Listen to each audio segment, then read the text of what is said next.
Good afternoon. Okay, now we're on the second half of the second day, guys. I heard a who over there, but I also know that was our manager. Okay, how's everyone feeling? Okay.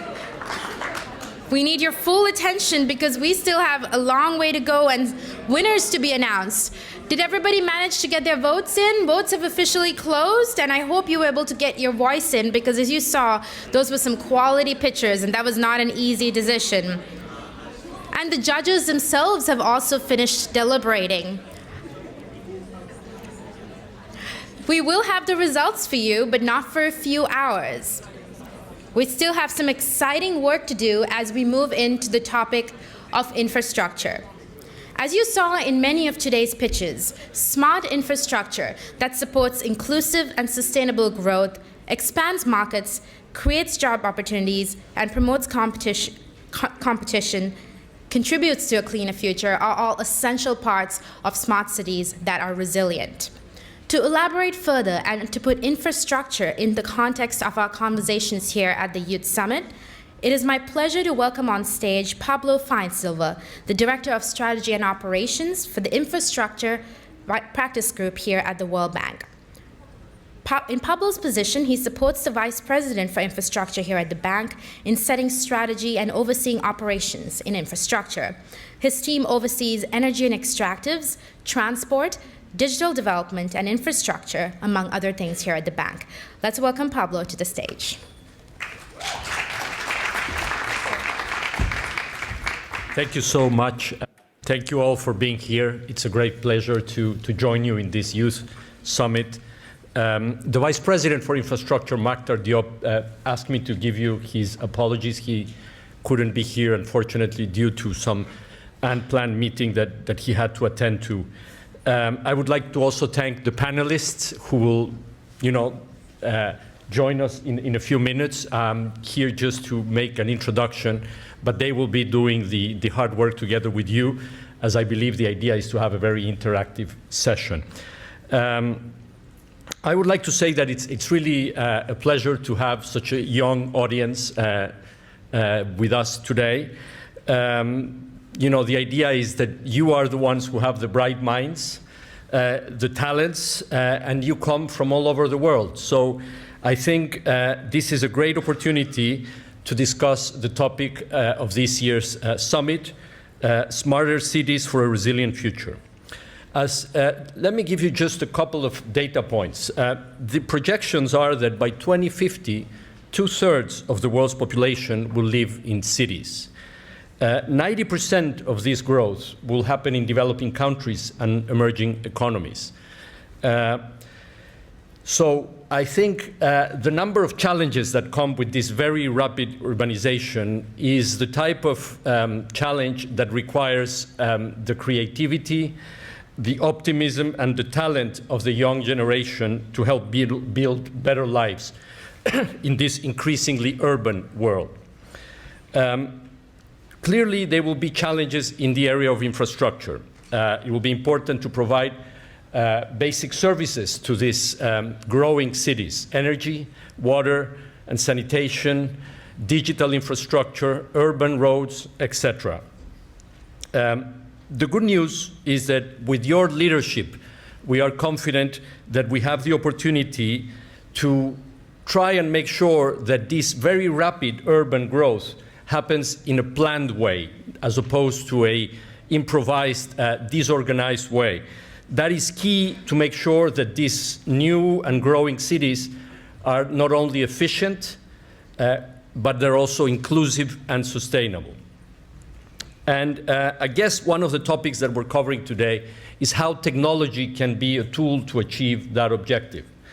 I guess the question is, how can we ensure that technology will transform the lives of the world's poorest, especially as we speak today, the poorest people in the cities of the world, to make sure that they are not left behind and that they can benefit from these growing cities, that they can make, they can have access to urban transportation that allows them to get to jobs and not be concentrated in the outskirts of sprawling cities, as we see very often today in the African continent, where cities are growing in a very sprawled way. People live either very far away from jobs, or to live closer, they are forced to live in areas that are subject to high disaster risk. So these are just examples of the challenges that this rapid urbanization creates for infrastructure, and how this, tackling these challenges can help make this urbanization more inclusive. Let me talk a bit about digital technologies and how they can help. You know, beyond the issue of urbanization, we are witnessing a very impressive growth in the wealth that is created through digital technologies. To give you an example, some recent studies show that by 2020, in the 10 largest economies of the world, the output created by digital technologies will add up to $1.4 trillion. So clearly, there is a large growth in this area. Another example of one of the main drivers of this, what people call the fourth industrial revolution, is big data. So to give you an example, 2.5 quintillion, I don't even know what quintillion is, I think it's the first time I say that word, of bytes of data are generated every day from mobile phones, from sensors, from online platforms, and other sources. This will only grow more as we move towards 5G technologies, where there will be much more, many more sensors capturing all sorts of data in our cities. To illustrate how this is a recent phenomena, 90% of the world's data has been generated in just the last 2 years. So this is really exponential growth. Now let me give you a couple of examples of how digital technologies are currently being utilized in development programs.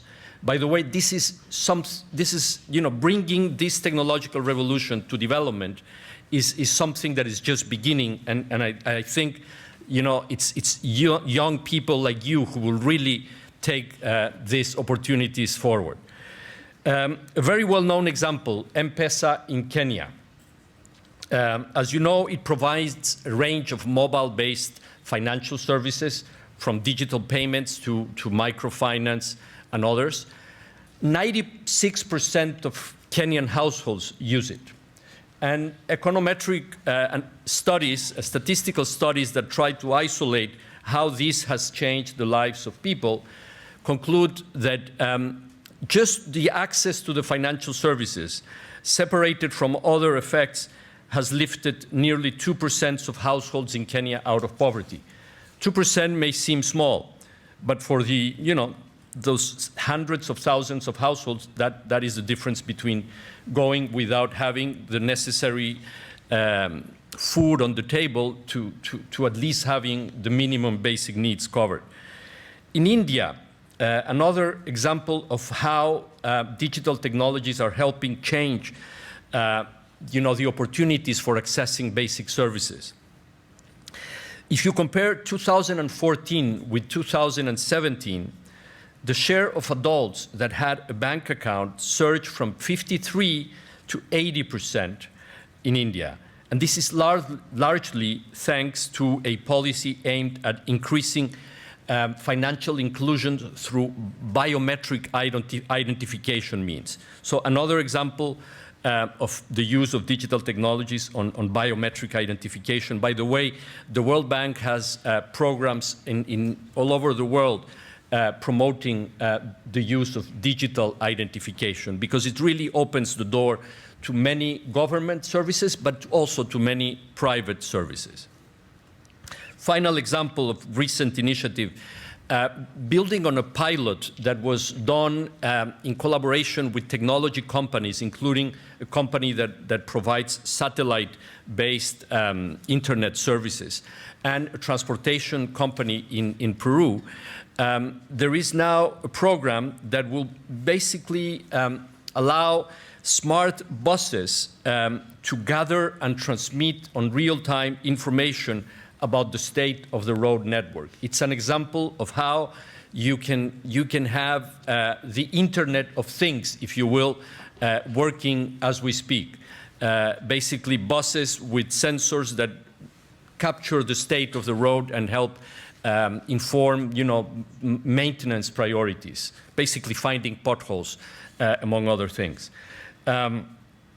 Let me give you some other examples of how technology is changing the way we work on development programs across sectors, in infrastructure, but also in other sectors, with the help of digital technologies. In education, using big data and artificial intelligence, for example, and of course, having broadband connectivity, it is now possible to have targeted and individualized learning programs, remote learning programs. In energy, battery storage allows to combine variable solar energy technology with batteries, so that even when the sun sets, you can store that energy and continue to use it overnight, I guess. Another final example, using drones, using GPS satellite systems. I mean, drones are technically called unmanned aerial vehicles, but we're really talking about drones. There is now a number of initiatives that use them to monitor the population that has been subject to either natural disasters or, in the case of many African countries, that are in situations of fragility, of active violent conflict. It is often very difficult, including for the World Bank, to have access to some parts of those countries where the roads are either not accessible or not secure. So drones are, for example, being used to monitor the implementation of programs, and that information then is fed into the prioritization of the programs in those countries. Now, you must be thinking, he's been a bit naive. Technology is not a panacea. We all know the many risks associated with digital technologies. We all know about cybersecurity risks, privacy risks, et cetera, et cetera, et cetera. So nobody is saying here, it's a solution to everything. It will not create problems as well. Now, the way I will put it is that technology is an enabler. Humans ourselves need to remain in the driver's seat. And in that sense, I think your generation will be in charge of balancing this act between great opportunities and also risks and challenges, turning these promises into concrete realities to improve development outcomes. And by the way, cities will be one important arena where this work will take place. Young entrepreneurs, young either current or future entrepreneurs like yourselves, young future or current policymakers, will play an active role in experimenting with these technologies at the local level, at the city level. Ultimately, I think you and your generation will help transform cities into experimental laboratories where we will test new ideas, and we will ultimately further expand what we understand today for smart cities. So in conclusion, let me say what I think is the main message that I wanted to share with you. Please keep bringing fresh ideas and concepts to help tackle the development challenges in this increasingly urbanized world, taking advantage of smart technologies and using your creativity and talents. Thank you very much for being here. I hope the rest of the summit is a success and that you really enjoy it and bring back new ideas to your communities. Thank you very much to all, and thank you also to the panelists.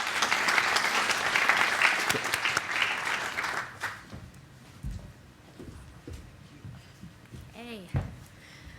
efficient, inclusive, sustainable digital data. You guys keep hearing these words over and over again, and keep them in your mind as you go into your final case challenge sessions this afternoon. So without further ado, we move into our panel on smart foundations, realizing the full potential of infrastructure by leveraging technology. And moderating this panel will be Leslie Goh, Senior Technology Advisor and former Chief Technology Officer at the World Bank. You'll also recognize two of the panelists as some of our judges this morning. So let's give them a round of applause.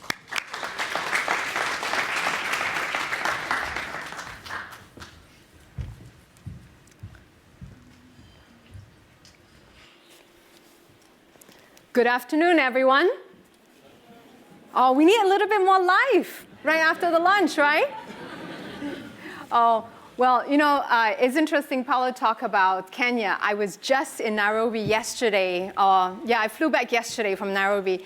And I have to say, though, the power of M-Pesa, how it sparked the wave of digital transformation for mobile payment, but also now create a whole ecosystem to change people's life. To me, that was empowering and also very, very interesting to see firsthand how M-Pesa has really transformed Kenya. The mindset is not just the technology itself, how people transact, how people live, and they don't accept cash. I was like, wow, this is fantastic. Not so good for a foreigner like me when I was visiting, but I have to say that innovation that sparked in 2007 and continue on to build the whole ecosystem. So today, I'm very honored to be here, to be part of this event. My mentees and several of the young leaders at the World Bank invited me last year to participate. And so this year, I see even greater opportunity for young people like yourself to come up with interesting ideas. This morning, we had a chance to hear some of the great ideas for innovation. And so I'm super excited today to be a part of this amazing and esteemed panelists here to talk about how technology at a greater level can influence and change people's lives with smart cities. Now, smart city is about connectedness. It's about the ability to touch people's life through mobile phones and many other different devices. It's the data that's generated that is interesting also about how it improves people's life. Because it's not just about the technology. You heard that multiple times. Technology is an enabler, but you still need the human touch, the face-to-face interaction, the ability to see how this data can really affect meaningful change in the way you commute, in the quality of air, in the way that you live in a healthy manner. So I think that hits home to me because it is about the people. Now, McKinsey quote about smart cities, about technology, about the application, and also adoption. I can tell you firsthand, I'm from Singapore originally. Singapore's smart city or smart nation has come a long way, having worked on that project for many years, and now I sit on the board of directors to drive even greater penetration of technology. Now, they've just announced the AI national strategy that touches upon 5 key areas in Singapore. One on education, something close and dear to my heart. Now I'm doing a lot more work in education. In fact, after this, I'm going to China to give a lecture on some of the key technology areas and how it impacts people's life. And then the second one is on healthcare. Very important aspect to be healthy in order for you to be able to make those effective changes in life. And the third on maritime and logistics, and also on border clearance, and finally on this municipal services. So that's the Singapore strategy. How do you take the country of a small dot in the middle of the Pacific Ocean to become a gold standard on smart city? And they publish a blueprint so that everyone can learn from it and take that and contextualize it to all around the world to inform and transform the people's life. So with me today, we're going to focus on the people part as well as the technology. And we're going to dive deeper into how the technology part can really connect us all. I'm very honored to be here among all these great speakers who have done so much in their life and also in their respective organizations. So without further ado, I will let each one of them introduce themselves and the areas that they're focusing on that is so important to this topic. Thank you. So thank you, Leslie. Just to introduce myself, I'm Emmanuel Nyirinkindi. I work with the IFC, a particular part of the IFC that does something called transaction advisory services. In short, we help governments who are trying to bring in the private sector to help solve their development needs, right? And cities are actually a form of government, a local government.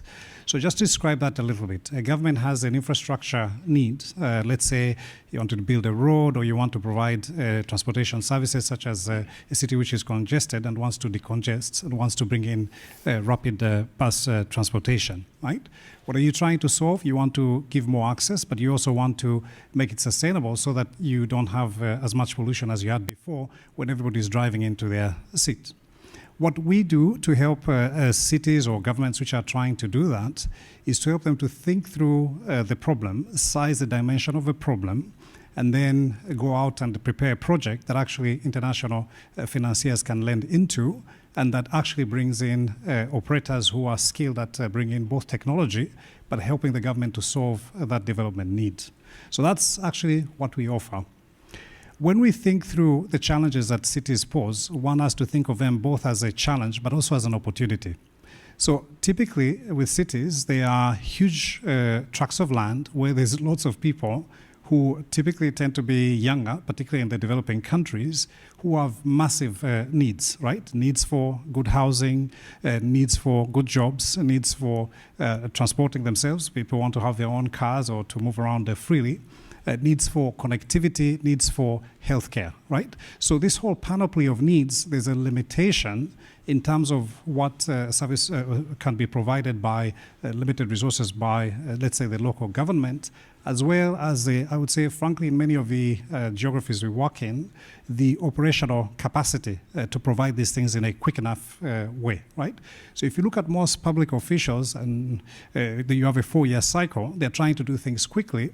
And that tends to lead to some ways, in many ways, inefficiencies in how you plan, right? So you tend to do things quickly. You don't think necessarily of a longer term, right? And quick fix tends to be expensive. And these are all, in a sense, barriers to bring in technology that in the long term is both affordable, sustainable, and actually inclusive, right? So it's not just those who can afford the quick, improvements in technology that are getting access. We want to expand that to everybody who is a member of a city. Right? So I think you look at some cities that are doing extremely well in this area. You look at Singapore, a city-state. We see it's about 700, 800 square kilometers. The population density about 700 people per capita, 700 people per square kilometer. And then you look at Lagos, 13 million people, 1,000 square miles, and you see the capacity for Lagos to do things with infrastructure. The question is, why are we not able to do that? And we think that a particular tool that we help governments with, which is developing bankable transactions, is something that governments can do more of to, again, secure financing, to secure expertise, and actually bring in the technology that brings this success. We think that helps government. These arrangements tend to be longer term, to actually have solutions for 20, 25 years, and that's actually really, really important. So I'd love to talk to more some of the examples, and in a round I'll share with you some of the stuff that we've done around the world. So while Emmanuel's at the high-level government side, I'm at the grassroots, ground level, installing internet access into underserved areas across Africa. What we do as Connect Earth, my name's Dion. I started off in GSM, mobile phone extension coverage into rural areas about 10 years ago. Been working in Africa for the last 15 years or so, living in villages, connecting up these communities, starting with satellite payphones and then elevating up to GSM low-cost towers that are now pushing out, sadly, just 2G connectivity. That's something we'll touch on in the discussion as to the trend in Africa and how do we get broadband into these areas that are underserved. So my whole focus now is on Connect Earth, where we do the business modeling to provide free internet access to underserved areas. Nothing's free, someone has to pay somewhere, so we look at the business case behind universal or public access to the internet. We then do the implementation of that, where we work with ISPs or we work with mobile networks, we work with satellite operators, fiber companies to implement these solutions. And then in some cases, we'll also take a return on or an investment in those networks. That's the business side. My passion, however, is African youth, and I believe that African youth is a global asset that the world doesn't know it's got yet. So this is something, and it's a challenge I'd like to put to the World Bank and all of you guys to sort of say, how do we convince every single person on earth that Africa's youth is a global asset, and every single person, company, government, organization needs to start investing in Africa's young people today? Hi there. My name is Sanjeet Pandit, and I'm not at the top, not at the bottom. I'm in the middle where the money is.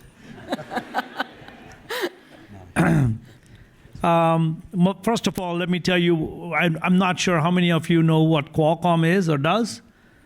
How many of you have a phone in this room? Raise your hand. Everyone. Okay, More than great. one. How many of you know what processor you have in that phone? Good. We make the chips inside the phones. We don't make the SIM cards. We make the processor that makes the phone. As a result of that, our processor is called Snapdragon, and that's the processor that has your phone. All your cameras, when you take your beautiful selfies, all that is powered with our chipset. So every time you take a picture, think of me. As far as why am I sitting here, I head up the smart cities practice at Qualcomm. We are enabling the ecosystem. We make chips for IoT. These chips go into boxes. These boxes are branded and they go on the streets. And they are the cameras, the sensors for the water meters, the electrical meters, all that technology, right from Bluetooth, Wi-Fi, cellular, anything to do with connectivity, we enable. So all the boxes you see in there is all enabled through our technology. Of course, we have competitors just like anybody else, but they're far behind. Now, as far as smart city practice is concerned, Qualcomm has an extremely strong, robust smart city practice. We are all over the world. We work with the likes of all the ecosystem partners, like system integrators, service providers, operators, right from KT in Korea to MTN in Africa to Cell C in South Africa to Etisalat to Kasapa in Ghana to everybody, right from Airtels and Geos and all over the world, right? What do? We go after smart verticals. Cities don't have a lot of money. It's hard to go out there and say, I'm going to make a city smart. It doesn't happen overnight. We work on verticals. We pick a vertical, say smart transportation, smart school. In Dubai, we are working with the government, the Islamic community, to do a smart mosque. We work on robotics. We work on smart airports, smart ports. So a subset of every vertical pulled up becomes a overarching smart city. So we enable these smarts, and we work with the ecosystem to make sure that these smarts get deployed. We work on a sustainable model, a business model, because at the end of the day, while you make sure that you deploy technology, the companies and everybody have to have a mutually beneficial result of that. The companies want to deploy data, the citizens want to have a better life. At the same time, there has to be money made and transacted. So we work with a lot of these ecosystem partners to deploy smart cities right from Indonesia to all over the world. And the biggest thing that we bring is we are the first. And when you're first, you don't have to come back later and say, I'm better. That's somebody else's job. So we were the first to come up with all the chips, and we are the first also to announce the 5G chip that will enable all the phones that are coming out. There are more than 30 phones launched today that will have 5G enabled in it. So those chips are also from Qualcomm. Okay, so pleasure to be here, and thank you so much to Leslie to have me on the panel here. Hello.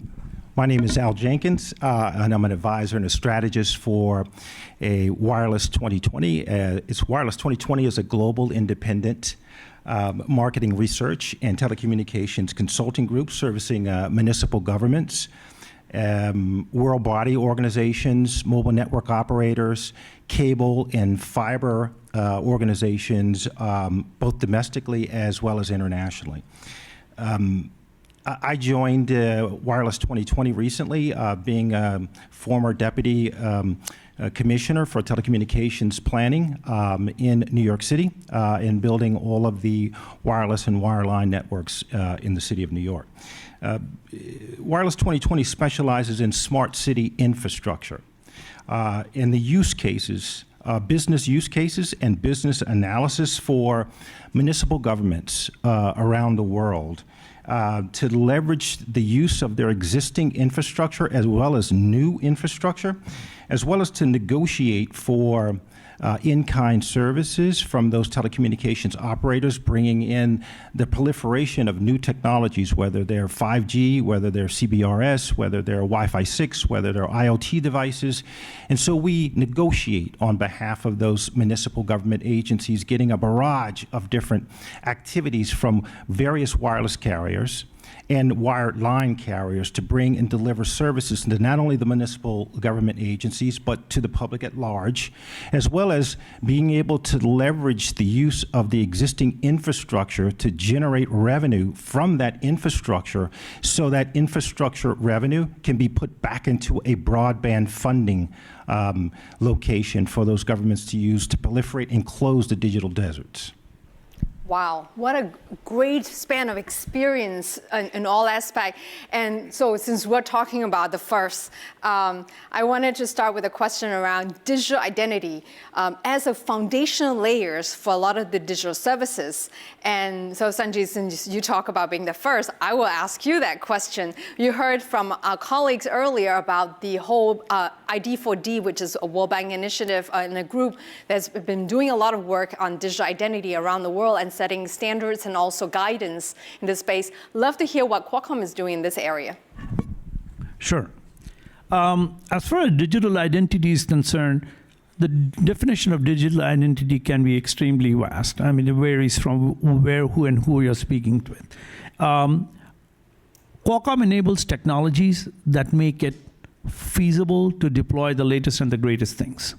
We put in more than $4 billion in research, R&D, and what does that translate into? That translates into the framework, the possibility of you being able to deploy technology in a market, whether it is cellular, as I said, Wi-Fi, Bluetooth, or just basic Cat-M, NB-IoT, just which requires extremely low data transfer, that kind of technology.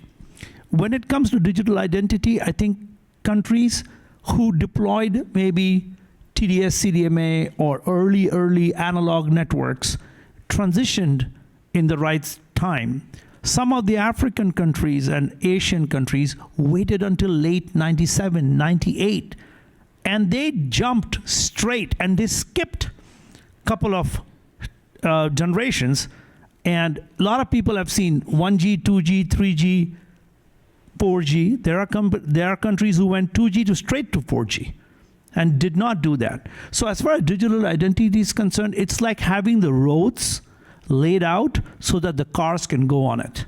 You need the roads first so that you can have the Lamborghinis and also the tuk-tuks run on it. So when you look at the Lamborghinis, there's high-speed 5G. When you look at the tuk-tuks or the rickshaws, those are the low-speed data requirements of just pinging a meter to get a basic information on a smart meter or a water meter.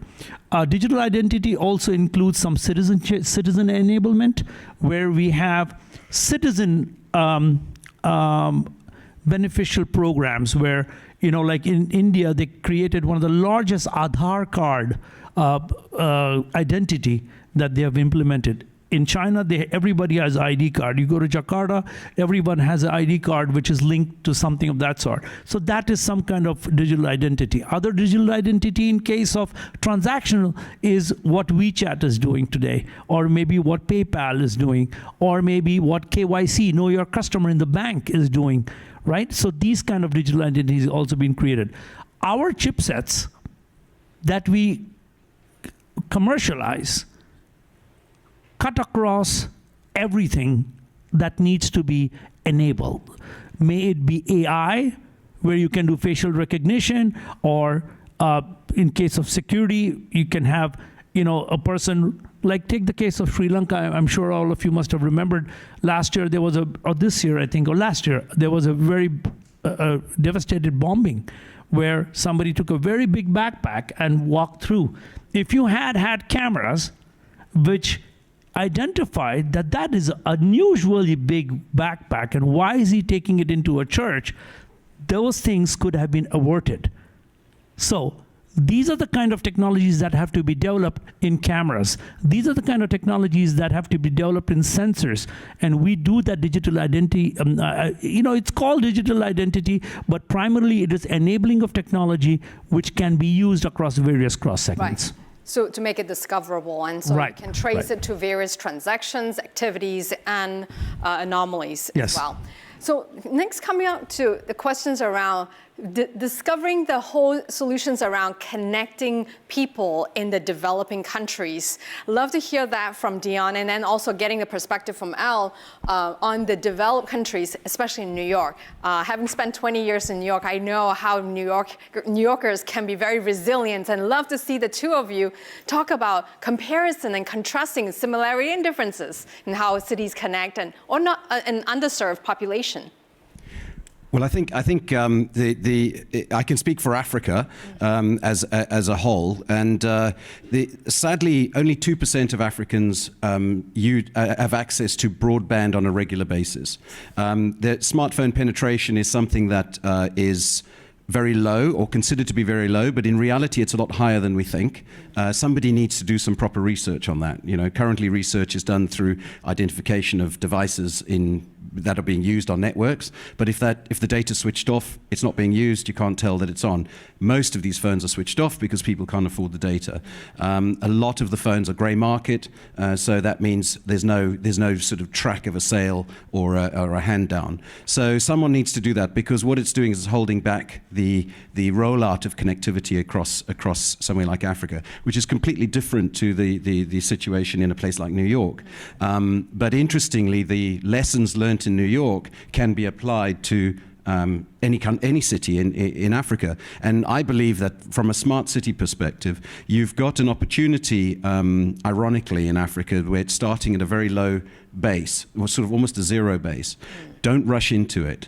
Connectivity is absolute. You've got to provide that. It's the first step. Once people are connected, you can start building the data sets and the various infrastructure requirements on top of that. Watch New York. New York, Los Angeles, San Francisco, these guys can afford to make mistakes. Let them go ahead, let them roll out, see what works, and then what we'll do is we'll take the best of yours and we'll implement that. I like that. Go ahead, Al. Step up to the challenge. That could be very interesting to learn from New York mistakes, because they've made plenty of them. New York City has got a great amount of underconnected and underserved population in the 5 boroughs, believe it or not, to the tune of millions of people who have unaffordable broadband services today, notwithstanding having 2 or 3 carriers are providing that particular service. One of the examples I want to give you in terms of connectivity is the City of New York establishing a private-public partnership and building the Link NYC 1 gigabit encrypted Wi-Fi network across the City of New York. The idea of this was to try to bring more connectivity, free connectivity, to the public and all of the boroughs, particularly connecting the underserved boroughs and locations in the city first. the city officials suggested to the new franchisee who won this particular beauty contest in building these Link kiosks in the street is to devise locations as to where the local community from community boards, as well as the business improvement districts, as well as the borough presidents, as well as the other constituents in New York City from the city government, were directing these kiosks to go to this new franchisee. Instead, what happened is the franchisee ended up building these kiosks from Gramercy Park on 3rd Avenue all the way up to Midtown, across Midtown and down 8th Avenue.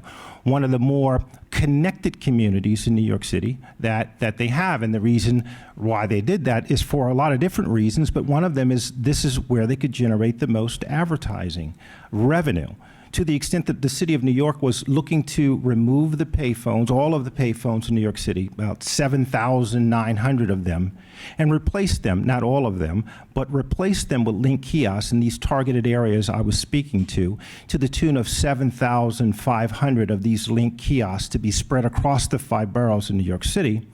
Then they have about 3,000 of those that are in the ground today. And so they're way behind schedule in terms of building this, but they're way ahead of generating revenue from advertising because they located and co-located these Link kiosks in areas where they could target the most profitability first instead of actually going to the underserved communities. And so now the franchisee is beginning to run particularly low in building these expensive kiosks with the flashy digital signs on them as they're getting out to the outer boroughs. And so they're considering actually not building the kiosks and actually just simply locating access points to solve some of the issues of profitability. And so that's kind of one of the mistakes that the city of New York did. Instead of understanding what the mechanics were in terms of building a network that's going to serve the underserved, and understanding that from an engineering and an operations perspective,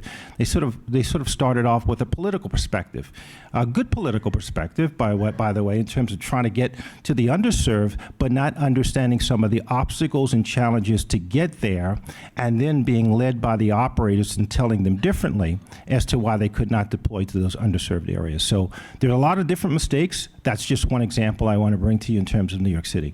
You brought up, go ahead. Sorry, Leslie, it's just really interesting listening to that, because you could actually take New York City and then just go and paste Kampala or Lagos or Dar es Salaam onto that, because the problems are exactly the same. So I might actually take back what I just said. We could probably move faster than you guys. So that's an opportunity for you to leapfrog an emerging country, which I've heard that many times, and I loved for you to get to that as well. But I wanted to give Emmanuel an opportunity to comment on public-private partnership, because I've heard IFC has done quite a lot in this space to build resilient, smart cities. Sure. So I'd like to build on something that I think Al mentioned. He said, listen, in New York, you'd be surprised, but we have lots of people who don't have access, right? So the question is, how can you use public-private partnerships to bring some to those who don't have, and then to those who have, bring to them better, and then get the benefit of, particularly of technology, right? Because technology enables you to do the same thing cheaper, better, or to do even more than you were able to do, right? That actually is our challenge. So just to share a couple of examples, right? So those who don't have, enabling them to have. So examples in the healthcare space, right? We work with lots of governments that frankly have too many people who don't have sufficient health care, right? One, because they can't afford to pay for the bill if there's infrastructure. And then two, when there is no infrastructure, even if you had the money, you couldn't go. So rich people typically will manage to do that. But think of a municipality, most of the people frankly aren't that rich in many of the countries that we work in. So what we are able to do working with the government is that the good thing they can do is actually pool resources, pool opportunities, and actually bring in somebody who can A, build, B, run through a competitive pressure of giving the best prices for the ways to treat. So we have quite a number of examples where we've worked with city governments and also state governments to bring new infrastructure for the first time. So it would be hospitals that are built. So examples in Bhubaneswar, in Latin America, we would have examples in Mexico, in Brazil. We're able to do this also with schools, so that the private sector comes in, builds schools, the government brings in teachers, and then they pay a fee for the infrastructure to be built, and actually is actually much, much cheaper for the government to do it that way, because you put in all sorts of incentives. Then, to the example of those who have, helping them to do even better. It takes some incredibly different forms. So one example I'd like to share is in the city of New Delhi, they have a metro system that we were designing a project for the state of Madhya Pradesh, and they wanted to bring in renewable energy, right? So not enough demand in Madhya Pradesh to make this a huge enough project. Working with the city of New Delhi, they have a huge metro. That metro was able to take quite a lot of this renewable power, and so you actually have a win-win solution, right? So it's not us who bring the technology, but by bringing affordable ways that the government brings in those who have the deep pockets, a la Sanjeet's point, right?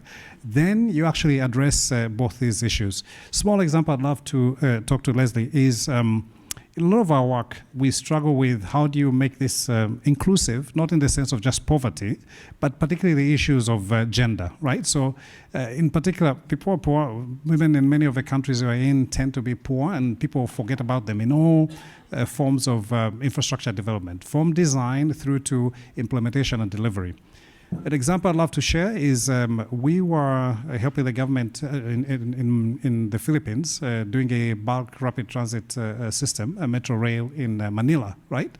And so the issues of how you design for the affordability for women, issues like their health and their safety when they're on these systems, small things like just designing the lighting, designing how they get on and off the trains, designing pricing so that, when they do a round trip, it's much more affordable. Those are the kind of things that I think it's really important for us to remember, that as you're delivering this infrastructure, it is actually in aid of a service that needs to be affordable, that needs to be sustainable, all the words that we used earlier. Excellent point. I love the fact that the inclusion covers gender and diversity as well, right? So actually you bring up a very important point around some of the challenges you just highlighted, and love to get the thoughts from everyone in terms of some of the lessons learned for a project that may not go well, and what has been done, what kind of solutions and framing have you put in place to do better next time? Open to everyone, please. So I can start in terms of sort of a municipality view. In the city of New York, and I'll continue to use New York because it has great examples, most of them good. In this case, to the extent that municipalities have large and vast banks of infrastructure to be able to leverage in order to sort of fund themselves for new broadband proliferation, one of the things cities must do, and the lessons learned in New York City, is to sort of collaborate that group of infrastructure owners, whether it's the police department or FDNY, or whether it's your environmental protection agency, or whether it's your transportation department, or whether it's any other agency that owns real property assets. Collaborate them and understand what your real property or city asset portfolio actually is.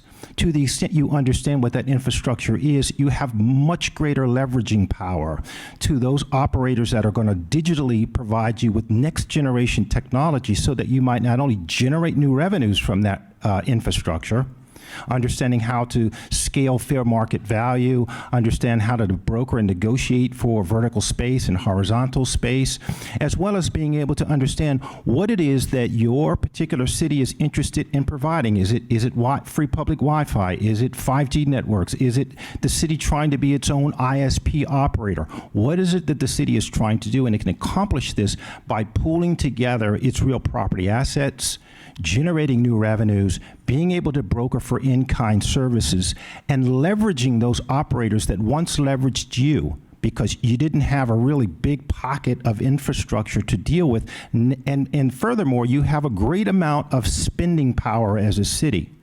That city needs to be able to leverage that spending power. And when I say spending power, I mean specifically spending power on telecommunications services for the municipal agency.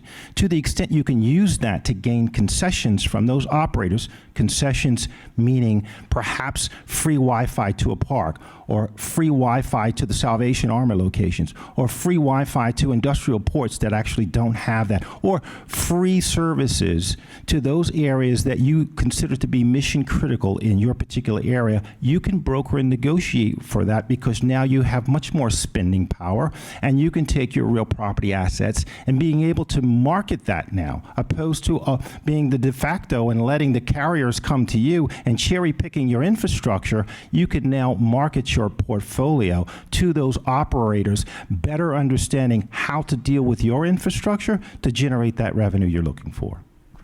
Please. So I'd like to highlight, not dissimilar, but highlight a problem that I think is evolving right now in Africa, and it is sort of a Pan-African issue, and one of the biggest problems that face cities is urban migration. So there is an incentive, of course, to try and keep people in their communities where they grew up and make them thrive there. Now, connectivity forms a key part of that, because if people are connected in rural areas, they are more likely to do better, and there's a better opportunity for them to stay. Governments have known this. 10 years ago, I worked on projects with a big carrier in South Africa, or in Africa. They're one of the biggest. And we developed we built a system for them, an infrastructure that was low power, low tower, and it worked seamlessly, solar powered, and it was 2G coverage. 10 years later, they're rolling it out.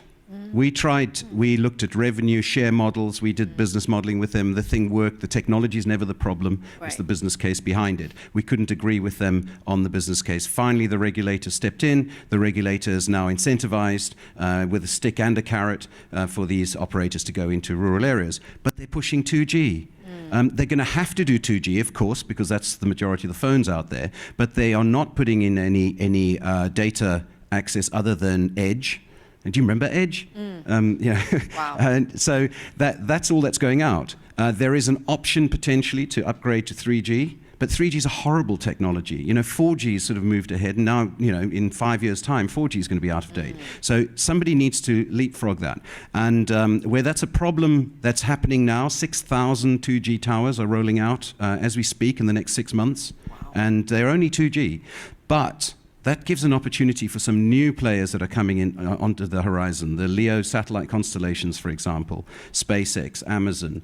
These are some very, very interesting players. They haven't quite worked out their business case yet, but it's coming. And we're working with some of them at the moment to sort of see how we can reach the cell phone. In the past, satellite, you had to go through a set-top box, so it was backhaul only.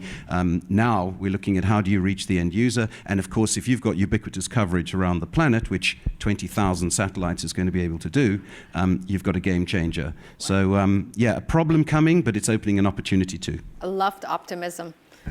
All right. I'm going to talk specifically on problems that we faced or we should have done better in smart city deployments. In a smart city deployment, when you go in and pitch something to someone, they get really excited and they want to deploy everything at the same time. The best way to do many things is to do one thing at a time. So, in my opinion, don't deploy technology for the sake of deploying it. Deploy technology to solve a problem that the community is facing. Solve a problem that would really enhance or increase the efficiency of the citizens. I'm talking specifically to smart cities. And always be prepared that in the group that you are pitching the ideas to, there will be one person who has a problem for every solution. Human nature. Yeah. So if you come up with a solution, he'll come up with the immediate problem for that. So that you have to understand. You cannot make everybody happy. And as you know, they say, if you want to make everybody happy, open an ice cream shop. There's like 34 flavors, right? Everybody gets their own. The other thing is, in a smart city deployment, You have to understand revenue models is important. If there is no way that the cities are going to get a portion of the revenue, you have to be creative in your revenue model. Cost, I have Indian blood. Every time somebody tells me this is how much it is, first thing I think, can it get cheaper? And if he gives it for free, I will ask for 2.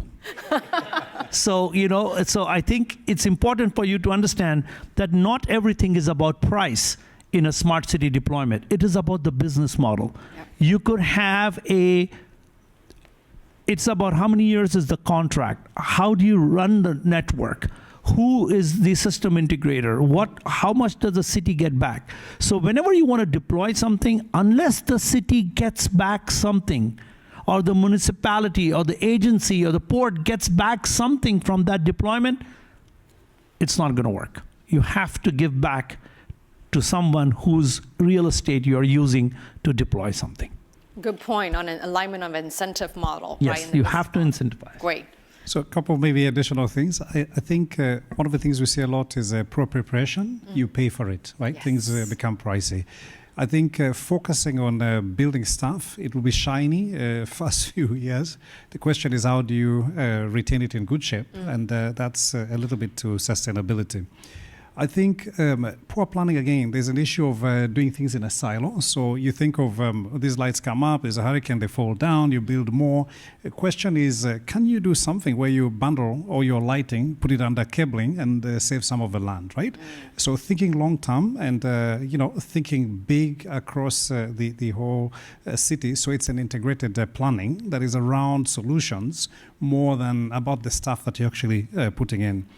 Something that Sanjay mentioned, business really, people who are providing you, whether you're buying directly or they're coming to take over and run a business and give you revenues, in the end, they need to get their money back, right? So sometimes short-termism, I did this, I didn't like how it looked, and then I changed my mind, I reneged. It's always going to be pricey, and we see people paying for the less for changing their minds and being politically risky. So if you get into something, you need to be careful how you get into it, and then you need to be careful how you manage it, and have a real spirit of partnership, and then think in the long term how you exit some of those arrangements. I do think inclusiveness, so that you know who is going to benefit. Sometimes people shortchange that, and if you look at the population and see those who don't have, I think it's important for, in particular cities, not to just focus on the technology, but to focus on what the technology is doing from home, and think of inclusiveness from that perspective. And then I think something that has come again and again is about sustainability. No, so I think in the end, cities need to really think about that, right? So many of the countries we operate in and cities we operate in, if you think of housing and you think what's going to happen in the next 10, 20 years, right? Things like building standards that you do for will these withstand weather changes that we know are going to be happening, or can we build the most efficient kind of housing from an energy usage viewpoint? I don't think necessarily that comes with, it's going to be more expensive, right? If you're smart and use technology well, actually it can turn out that it's really win-win. You do volume and you use technology well, it actually becomes cheaper in the long run, and more people can access the cheaper technology. Great insight on human-centric design, and also focus on sustainability and long-term impact. So I'd like to take the remaining time to open up for the audience here to ask questions, tapping upon the collective intelligence of this panel here. It's amazing. I've learned so much today just from listening to them, but I'm sure folks have questions. Please step up to the mic, and we'll take 3 questions at a time. Hello, everyone. I'm Sneh from South Africa. I've just completed my master's in development finance, so I really love the talks about development finance and microfinance using technology, etc. So just a few questions, actually just 2. So we spoke about digital digital technology unlocking financial inclusion, particularly in the lower income countries, the underserved and the unserved. Just a question around the digital identity. We spoke about KYC, know your customer, feeding into getting people kind of included via alternative credit scoring algorithms, etc. What is being done for if we think about long-term sustainability for cybersecurity risks and privacy risks, etc., to make sure that people are obviously protected from those. And I think another thing that connects to that is, in my research, we ran a few regressions about like digital literacy rates. I know, Mr. Dion, you spoke about lack of penetration because phones are off. I think another reason is probably because people are illiterate, because the research shows that lower literacy rates lead to lower digital financial inclusion. So is there anything else being done to kind of mitigate that, to kind of see the uprise of technology being taken up? So those are two questions. One more, and then we'll let the panelists answer. Hello, everybody. I'm Emmanuel from Congo. I'm a drilling engineer. And I'd like to ask the question, like, when we are talking about smart cities, usually we talk about high technology. And as we are talking about infrastructures, usually high technology infrastructures have a cost. And the cost is most of the time really high. And so my question is, what are the efforts to integrate also low-tech solutions in smart cities that can be put in place in a more easily manner and that can cost less? For example, yesterday one of the panelists was talking about air quality mapping, and they were having a high-tech lab, but the device which was implemented in the consumers' houses was just a strawberry tree. So they were putting a strawberry tree for 2 months, taking the leaves and then sending it back to the lab. This is a kind of high-tech, low-tech complex that can help, fostering and like ease the implementation of smart infrastructure. So my question is, what are the efforts made in this sense, to facilitate the infrastructure implementation? Brilliant question. Thank you. I'll open up to the speakers here to choose which question you could address, please. So I'll take Sam and Emmanuel briefly.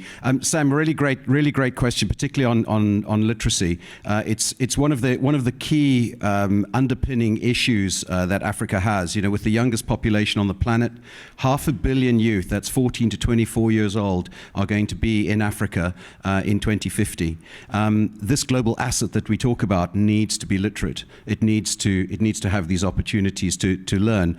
The school system, sadly, I don't think are going to catch up in time, and kids are going to be teaching themselves. Already you put a tablet in front of a 3-year-old, and it's quite frightening to see what is possible. The tech is there, so it will come. Your voice recognition, voice to text, text to voice, video. These things can shortcut a lot of the requirements at these early stages. But ultimately, I think tech has a really great role to play in addressing the literacy side.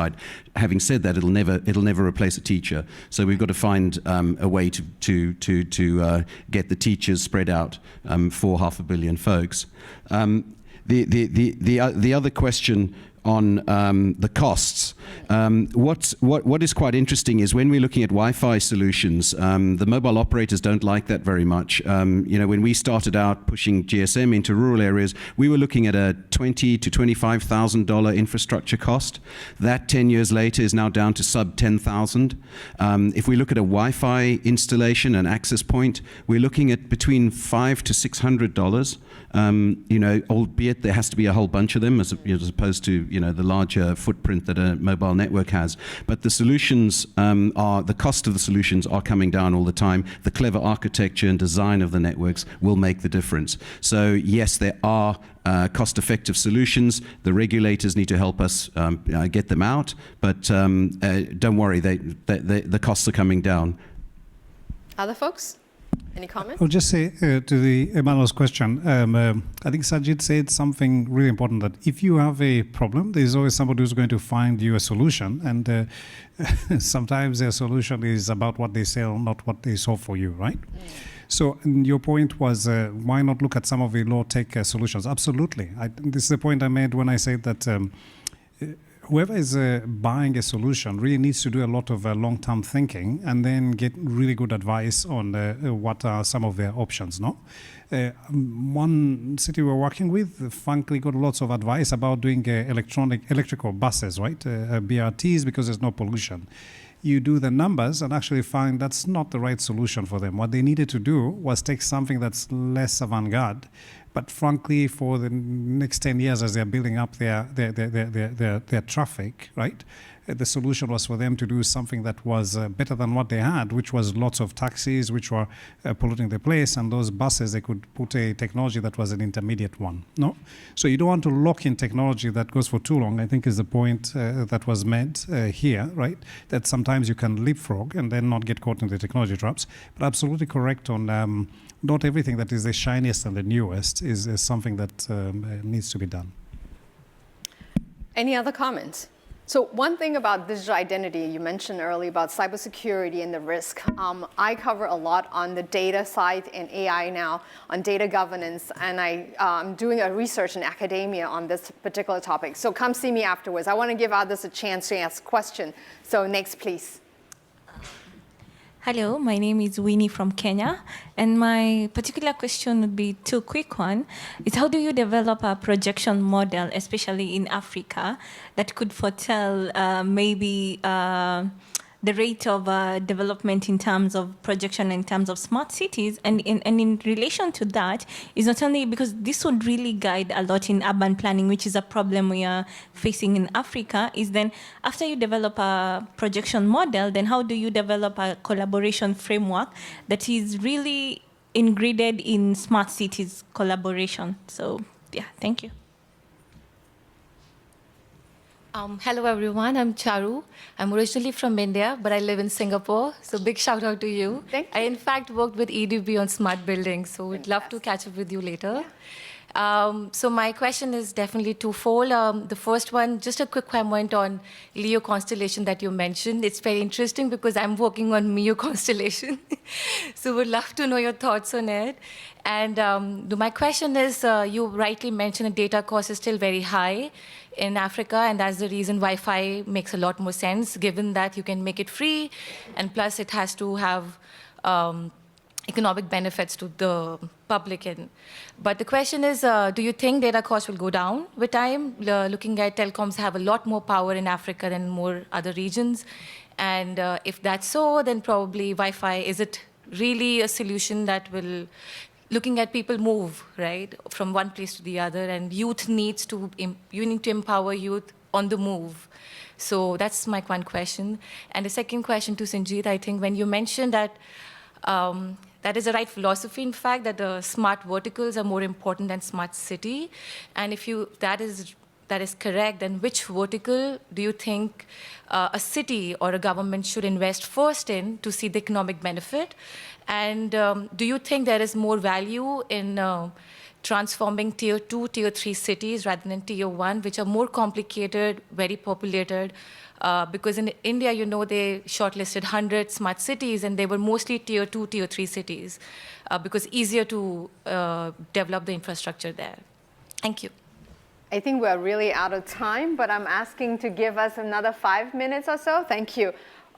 So you have really got two separate questions there that some folks have asked. I'll give one more question for the folks who are in line. Hi, I'm Sasha. I'm from Charlottesville, Virginia, which has had some issues with policing in the past. And you all have talked about some really exciting technologies, but I was wondering if anybody had any experience or insight on facial recognition technology and some of its risks in using it in policing and some of its biases. Yep, great. Well, speakers, your turn to pick some of these great questions and answer and share your insights. Indeed. Well, just very quickly, Leo, Mio, and Geo. These are the three levels of satellites that you have currently encircling the world, and you're looking at 32,000 kilometers up for GEO. These are your TV sort of carriers, essentially. Your MEO are sitting at between 5 or 6, from 1,000 to 5 or 6,000 kilometers, and then MEO is sitting at 500 to 1,000 kilometers. So your latency, the time it takes for the signal to go between the two, is much less. They've got other issues relating to it. The big question is the business model. It all comes down to the money, and they're going to determine and shake up the MEO and GEO sort of incumbents. So very exciting times ahead. Watch out a couple of years from now. In terms of data costs, are they going to come down? They've been coming down substantially in the past. They're going to come down incrementally as we go forward, where you have various different options. Wi-Fi, is Wi-Fi the answer? Wi-Fi is one answer.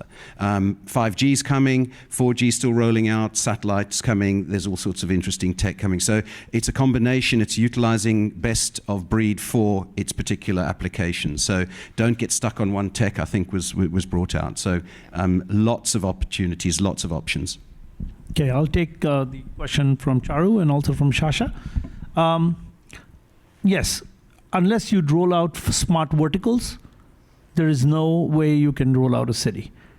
I personally have not seen a big RFP issued and implemented in one shot that the city wants to do everything at one time. They have plans in the city, but even that RFP is phased out.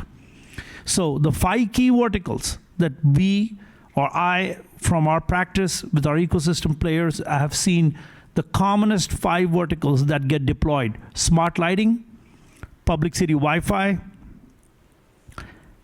security surveillance, not facial recognition, security surveillance that does not police but monitors trigger-based events. 4th, smart schools and remote education. And final is asset tracking. These are the top 5. Let me repeat. Number 1, smart lighting, public city Wi-Fi, surveillance, trigger-based, smart schools, and asset tracking. Asset tracking could be a lot of things. Okay, so these are the 5 that get implemented. Shasha, to your question on facial recognition, pretty much in California, I don't think facial recognition is allowed anymore. It won't be there. There are countries that allow boarding of passengers without a boarding pass using facial recognition. There are countries who don't allow facial recognition at all. In Singapore, in China, right now, when you cross from Hong Kong to Shenzhen, there is facial recognition put in. Every country has their own privacy policies, and governments issue on that. Does the technology exist? Yes, it does. Is there an alternative technology? There is LiDAR. LiDAR identifies a lot of other stuff, doesn't do the facial recognition, but does identification of body and also type, age, approximation, all this. So yes, there is there. As far as our experience of policing is concerned with facial recognition, I feel if facial recognition is used for primarily enhancing or increasing the efficiency of a particular task, I personally would not have a problem with it. There are other people who don't like, but maybe not you guys, but maybe a few years below you, kids take their photos on Snapchat all the time and are sending to people. Is that okay? If that's okay, then facial recognition should be okay, right? I mean, I don't know. I mean, it all depends. Again, it depends. Everybody has an opinion. You ask 100 people here, you'll get 100 opinions. So anyways, that's my...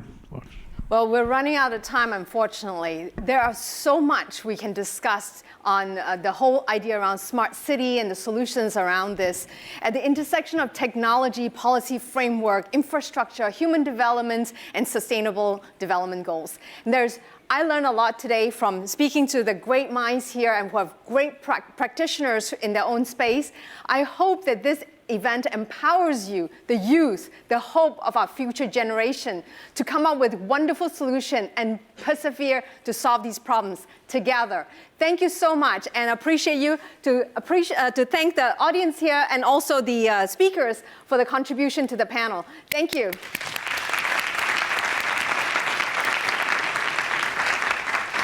We have a picture. Thank you, Leslie. Thank you, panelists, and thank you all for your questions. And sorry if you didn't get to ask them, but feel free to mingle with our panelists during the break. So now, before we go to the final case challenge session and the gallery walk, we will take a really quick break, about 5 minutes. Get some coffee. It's actually served this time. No false promises. And then you go back to your assigned rooms at 2:30 sharp. And I'll see you guys here at 5:30 for a very special keynote and then the awards ceremony. You can take a selfie with the crowd. So. Oh, okay. Actually, if you can wait here, the panelists would love a selfie with you guys. So just give them a minute of your coffee break. We can do that for them. Yeah. It's for Snapchat, yes.